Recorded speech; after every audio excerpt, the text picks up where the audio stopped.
देखिए भैया, आज मैं आप सभी को एक नए नियम का ट्रांसलेशन बता रहा हूँ। आप सभी लोग ध्यान से देखिए।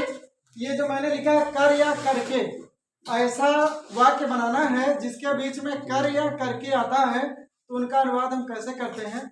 इस अनुवाद को बनाने का 3 नियम होता है। मैं तीनों नियम आपको बता रहा हूँ, आप सभी लोग ध्यान से देखिए। जैसे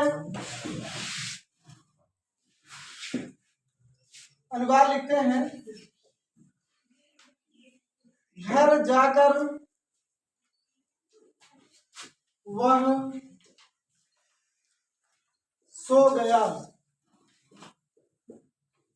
घर जाकर वह सो गया। देखिए वाक्य के बीच में आ रहा है जाकर, कर आया ना, ये देखिए। तो वाक्य के बीच में अगर कर या करके आता है तो उसका अनुवाद हम किस प्रकार से करते हैं, हम आपको इसका 3 नियम बता रहे हैं। देखिए भैया, एक तो लिखते हैं हैविंग का प्रयोग करके करते हैं। देखिए लिखेंगे हैविंग, उसके बाद वर्ब की थर्ड फॉर्म, वर्ब इसमें जाना दिया गया, जाना की थर्ड फॉर्म लिखेंगे गॉन, क्रिया की थर्ड फॉर्म लिखते हैं। उसके बाद वह सो गया, ये है पास्ट इंडेफिनिट टेंस का, तो हम लिखते हैं ही स्लेप्ट, ही गॉन। गॉन के बाद घर भी बचा है तो लिख लेंगे गॉन टू होम या gone home, he slept, he slept. देखिए भैया, और इसका हम दूसरे तरीके से अनुवाद कर सकते हैं। अगर हैविंग नहीं लगाना चाहते हैं तो इसका नियम है कि हम बाई का प्रयोग करके कर सकते हैं। देखिए बाई का प्रयोग करके करते हैं तो लिखेंगे बाई, फिर जो वर्ब होती है वर्ब में हम लोग आईएनजी जोड़ लेते हैं। जैसे हो जाएगा by going to home he slept, he slept. इस प्रकार से हम कर सकते हैं। अगर हम हैविंग का प्रयोग नहीं करना चाहते हैं तो बाई का प्रयोग करेंगे, तो वर्ब में हमको आईएनजी जोड़ना पड़ेगा और हो जाएगा by going to home he slept. उसके बाद तीसरा नियम बताते हैं, अगर मान लीजिए इन सब का प्रयोग नहीं करना चाहते तो जाकर जिसके साथ दिया गया है कर जुड़ा रहता है उसमें हम आईएनजी जोड़ लेते हैं। ऐसा लिख सकते हैं going to home he slept, slept. इस प्रकार से हम कर सकते हैं।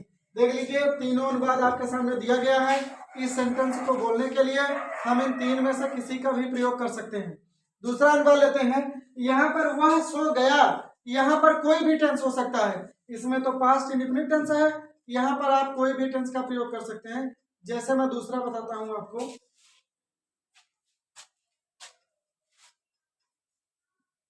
घर जाकर मैंने, या घर जाकर मैं एक पत्र लिखूंगा।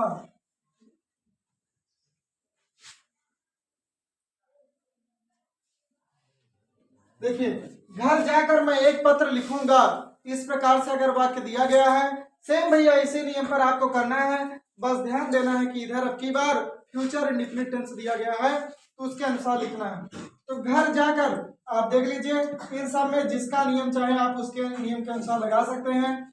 मैं लगा दे रहा हूं पहले नियम के अनुसार या तो दूसरे नियम के अनुसार। देखिए लिख लेंगे by going, by going to home.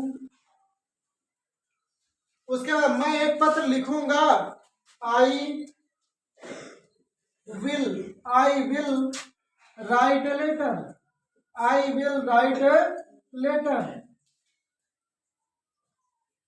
अब आप सब इसी प्रकार से इस तीनों नियम के अनुसार कर सकते हैं। सभी में आपको ये ध्यान रखना है कि सभी में आपको I will write a letter लगाते चलना है। इस प्रकार से हम बहुत सारे अनुवाद बना सकते हैं। जैसे और कुछ अनुवाद लेते हैं,